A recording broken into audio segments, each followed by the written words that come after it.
বলছিলাম ঢাকা 4 আসনের এমপি দাদু আসবে। এমপি হয় নাই এখন। ভালো আছো? জি আলহামদুলিল্লাহ ভালো আছি। আপনি কোন একবার দেখছেন? হ্যাঁ? আপনি কোন একবার দেখছেন? কোথায়? এই যে তোমাদের জন্য এই তো সামনে যাও সবাই, যে যেন হাত দাও, হাত বাড়াও, হাত বাড়াও, কেন হাত বাড়াও, কই দে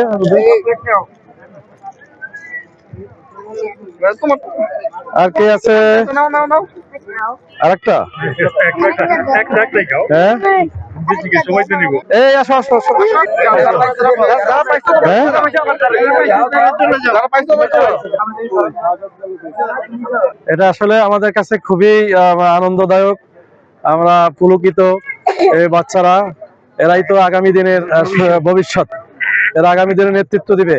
কাজে এরা যদি এই জাতীয় প্রোগ্রামে এসে তাহলে মানে সুস্থ এবং মানে ইসলামী যে সংস্কৃতি এটা তারা আস্তে আস্তে শিখবে এবং এর মাধ্যমে তাদের জীবন গঠনমূলক ভাবে গড়ে উঠবে ইনশাআল্লাহ। এদের জন্য সবার জন্য দোয়া করি, এরা সুশিক্ষিত হোক।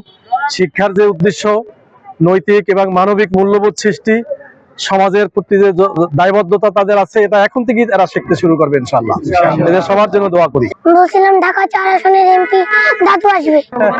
এখন আলহামদুলিল্লাহ ভালো লাগতেছে। এমপি হয় নাই এখনো। হবে ইনশাআল্লাহ। দাদু এই যে আমার সাথে দাঁড়িয়ে আছে।